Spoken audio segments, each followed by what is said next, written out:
Hey guys, welcome to this episode of I Could Totally Get Into That. Distilling nerdy pop culture into a bite-sized treat for you at home. Why? Because we care, and we think you should too. Or else... Today's episode, Metal Gear Solid. Synopsis! Metal Gear is a series of stealthy games created by Hideo Kojima and published by Konami. The name of the series refers to the bipedal robot demons that are built to kind of be nuclear weapons in a kind of past, semi-future kind of alternate world. Say what? Say what indeed, Ben. The game series is set chronologically from the Cuban Missile Crisis to the not-so-distant future when you get to one of the other games as well. And similar to the Zelda series, they kind of jump back in this timeline. The main character is Solid Snake, a special forces operative who's been assigned to the job of finding these walking missile launchers. So the game is focused on stealth, you know? You're not just supposed to bulldoze your way into a situation, you gotta figure out a... Bang, bang, bang, bang, bang, bang, bang!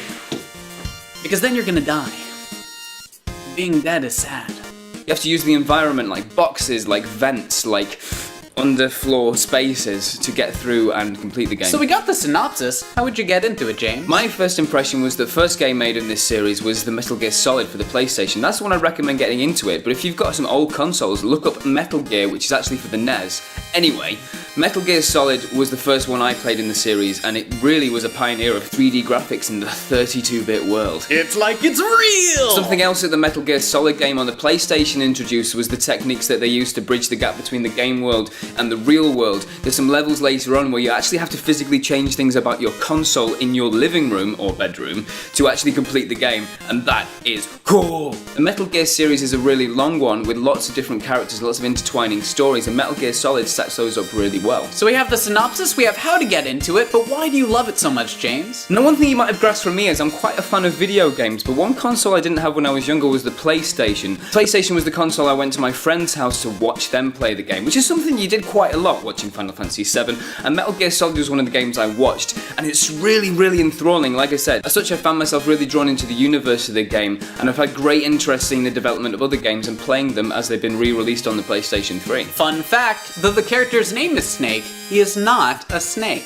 So dig out your PlayStation 1 or PlayStation 2 and get a second-hand copy of Metal Gear Solid, or you can get hold of it on the PlayStation 3 store, or I'm pretty sure you can download it on Steam for Windows, or if you want to be really cool and you have a GameCube, you can actually get a remade copy of the game with updated graphics. Very cool. Thanks for watching the Metal Gear episode of I Could Totally Get Into That. We've got more recommended games and things down in our doobly-doo. Doobly-doo. Doobly-doo. Like us on Facebook and follow us on Twitter to be the first to find out about new things that are coming out. You know what to do. Credits! Check out our latest video. Like this video. Subscribe to our channel. And check out our partners, Creator X.